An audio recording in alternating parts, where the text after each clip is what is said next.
feel low, you can still go. Even when you feel slow, you can still go. Even when there's no hope, you can still go. I never answer to no, man, I still go. Go, go, go, go, go, go, go, go.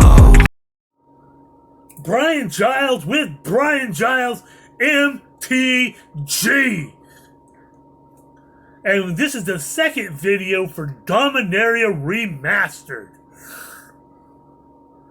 So we left off with all of the lands, and next up we have Oversold Cemetery. I've seen this card before. It's a pretty dope card if what I remember. So 1 black and 1 for an enchantment that reads, at the beginning of your upkeep, if you have 4 or more creature cards in your graveyard, you may turn a creature card from your graveyard to your hand. Next up is another very useful, common, Momentary Blink. 1 white and 1 for an instant that reads, exile target creature you control, return to the battlefield under its owner's control. And it has a flashback for 1 blue and 3. Blink deck stuff there.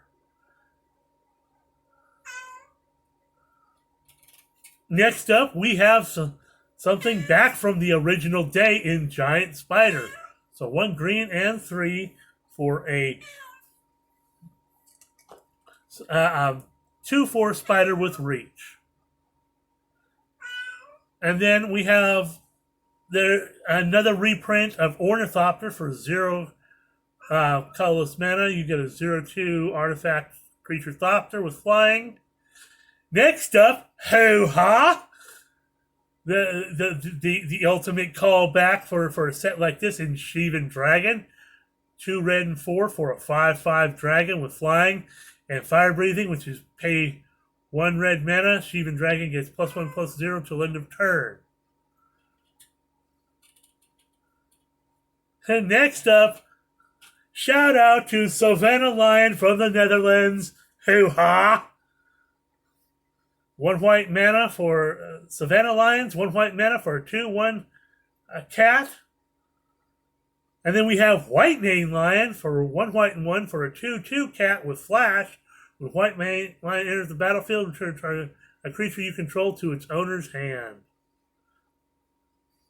Next up, we have Croesus's Catacombs. It's a land and a lair. Are we getting some sort of lair type theme today going to? So it's an uncommon. Croesus's Catacombs enters the battlefield, sacrifice it unless you control a non-lair land. Unless you return a non-lair land you control to its owner's hand. Tap it to add blue, black, or red. So Grixis. I know some people will. Oh yeah, we are getting them. Hoo-ha! So here's Daragas's Caldera. Enters the battlefield, sacrifice it unless you return a non-lair land to its owner's hand. It's a land lair. You tap to add black, red, or green. Then you have Dromar's Cavern, a lair that you sacrifice unless you return a non-lair land to your owner's hand. Taps for white, blue, black. Then you have Rift's Grove.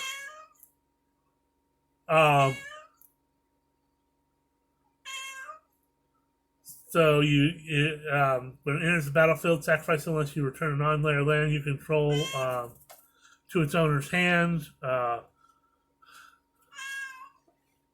Add for red, green, white. And Treva's Ruins. It's a lair that you sacrifice unless you return a non-lair land to its owner's hand. Tap it to add green, white, or blue. Hoo-ha! These cards are hard to find, and it's nice they're coming back. They'll go very well in Capenna-themed decks. I like that a lot. Hoo-bloody-ha! Next up, we have Chainer's Edict. Everybody loves this card. 1 black and 1. Target player sacrifices a creature, and it has flashback for 2 black and 5.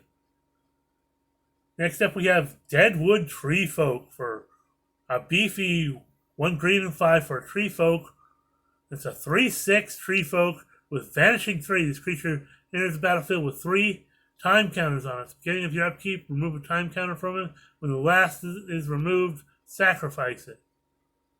So when Deadwood Tree Folk enters or leaves the battlefield, return another target creature card from your graveyard to your hand. So, like kind of a graveyard recursion. Spiritmonger. For 1 black, 1 green, 3 colors, you get a 6/6 beast. Whenever Spiritmonger deals damage to a creature, put a +1/+1 counter on Spiritmonger. Pay a black, regenerate Spiritmonger. Return to regeneration.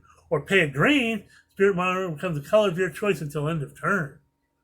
Color changing stuff. Next up, hoo-ha! Another reprint people might be very excited about in Lotus Blossom. Because there's no bad Lotus.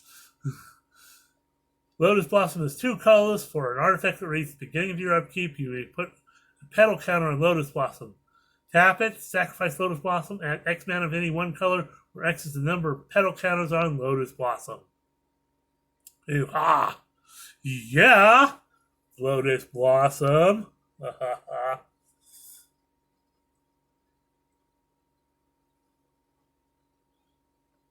I'm going to do something here for a moment. I'm going to do a momentary blink thing. Because my chair sits up a little higher, I'm going to move my camera up a bit. Okay. Next up we have Gem Palm Incinerator. 1 red and 2 for a 2/1 goblin with cycling for 1 red and 1. When you cycle Gem Palm Incinerator, you may have it deal X damage to target creature where X is the number of goblins on the battlefield. Oopsie! That's a goblin deck card. Goblin? Ooh, more goblins. Mog War Marshal.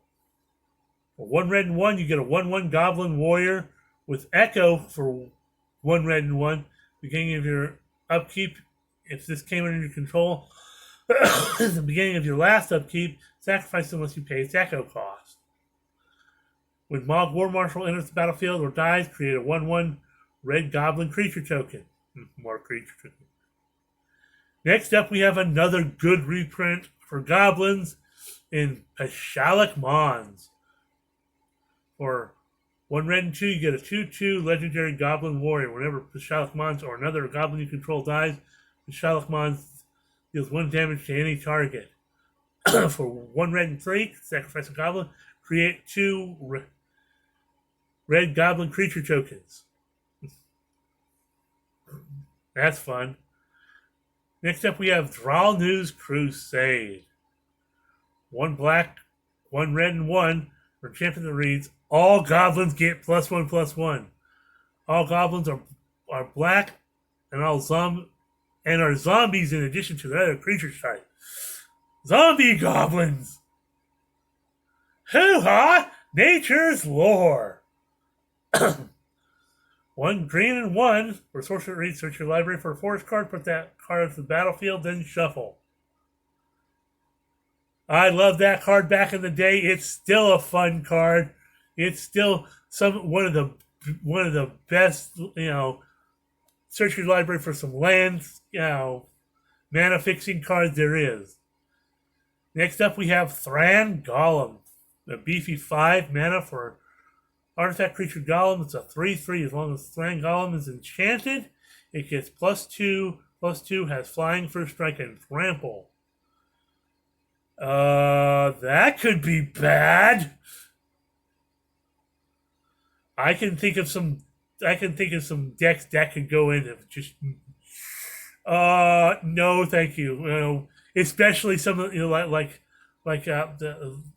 some Urza decks. Just no, thank you. Next up, we have Tiana, Ship's Caretaker, which is 1 red, 1 white, and 3 colors for a 3/3 legendary angel artificer with flying and first strike. Whenever an aura or equipment card is put into a graveyard from the battlefield, you may return that card to its owner's hand at the beginning of the next end step. So, kind of like a Feather the Redeem type effect. You know, a perfect fit in all sorts of auras, enchantment, and equipment decks. Hoo-ha.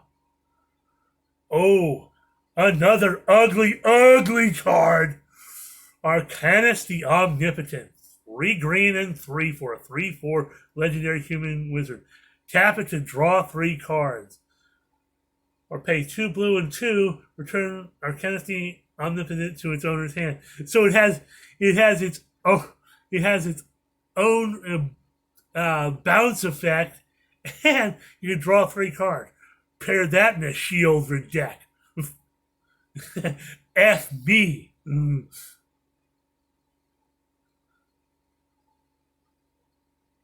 Next up, we have High Tide. Haven't seen this card in an age. For an instant, it's 1 blue mana for an instant. It reads until end of turn. Whenever a player taps an island for mana, that player adds an additional blue mana. Yeah, that card is dope. More blue mana. More counterspell. No, you cannot play Magic. Next up is Frantic Search. So 1 blue and 2 for an instant that reads, draw 2 cards and discard 2 cards. Untap up to 3 lands. Yep, that's good. Next up, we have Spirit Link, which is the original version of Lifelink. For 1 white mana, you have an enchantment aura. Whenever an enchanted creature deals damage, you gain that much life. Not quite Lifelink, but this was the beginning of Lifelink. Next up, we have Gerard's Verdict. 1 white, 1 black. Sorcery that reads, target player discards 2 cards. You gain 3 life for each land card discarded that way. Next up, we have Sawtooth Loon. 1 white, 1 blue, and 2 colors for a 2/2 bird with flying. Sawtooth Loon enters the battlefield. Return white or blue creature you control to its owner's hand. When Sawtooth Loon enters the battlefield, draw 2 cards and put 2 cards from your hand onto the bottom of your library. Useful card.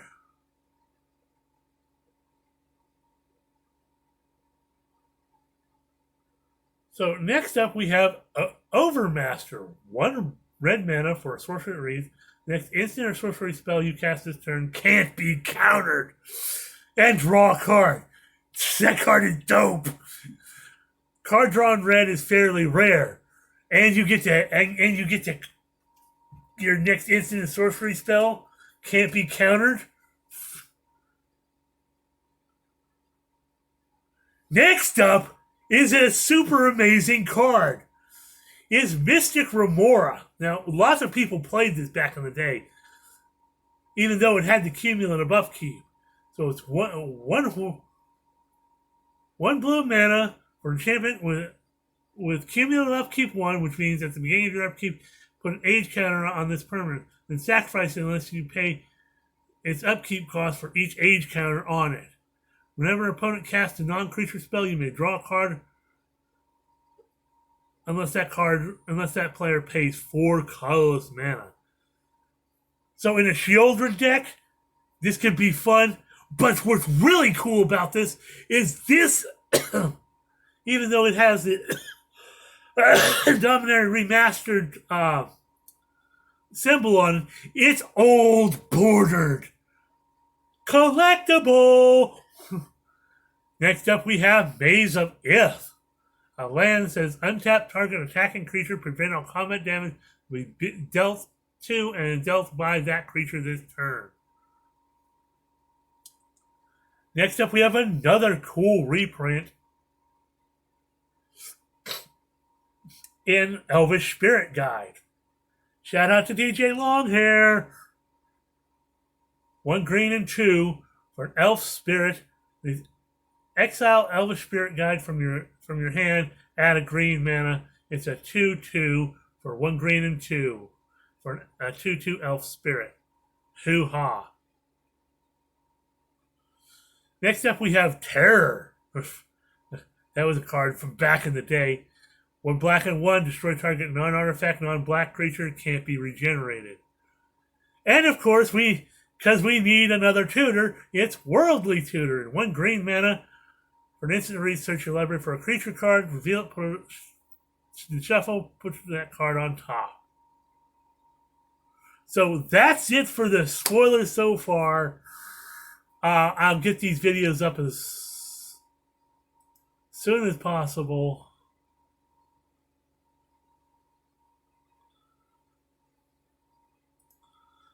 So we'll see you on the next video.